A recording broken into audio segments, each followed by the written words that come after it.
Your journey will determine your destination. உங்கள் பயணம் நீங்கள் சேர வேண்டிய இடத்தை நிர்ணயிக்கும்.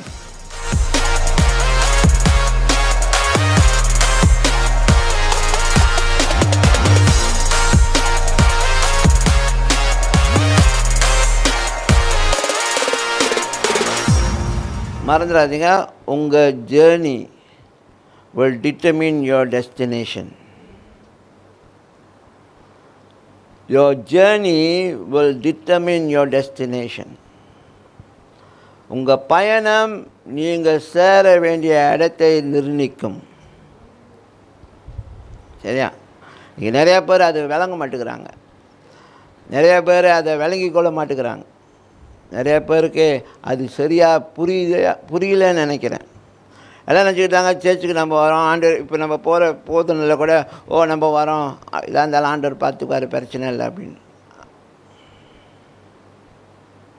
Your journey will determine your destination.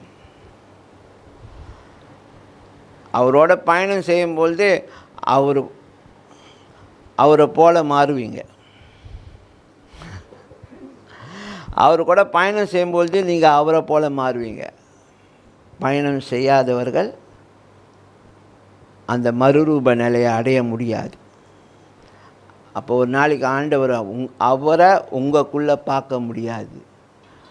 பார்க்க முடியாத பட்சத்தில் தான் சொல்லுவார், ஒன்று எனக்கு தெரியாது, because I can't see myself in you. யாரோடைய சாயல் கொப்பாக மாறுறோம்? மகிமை அடைஞ்சு யாரோடைய சாயல் கொப்பாக மாறுகிறோம்? கிறிஸ்துவின் சாயல் கொப்பாக மாறுகிறோம். அப்போ அந்த சாயல் நமக்குள்ளே தெரியாத பட்சத்தில் அவர் நம்மளை பார்த்து என்ன சொல்லுவார்? I don't know you, because I can't recognise my self in you.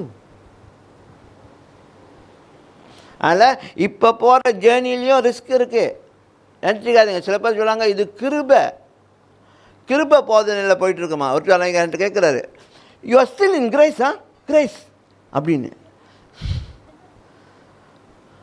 நான் சொன்னேன், அது இல்லைன்னா நான் சொல்லியிருக்கணும் நான், ஏன்னா கொஞ்சம் மூத்தவர் ஊழியக்கார், அந்த நேரத்தில் நான் பேசக்கூடாதுன்னு சொல்லி பேசாமல் விட்டுட்டேன். ஏன்னா சொல்லியிருப்பேன், அதனால தான் நீங்களே வாழ்ந்து கொண்டிருக்கீங்க, அதனால தான் நீங்கள் உயிரோடு இருக்கீங்கன்னு சொல்லியிருக்கணும் நான்.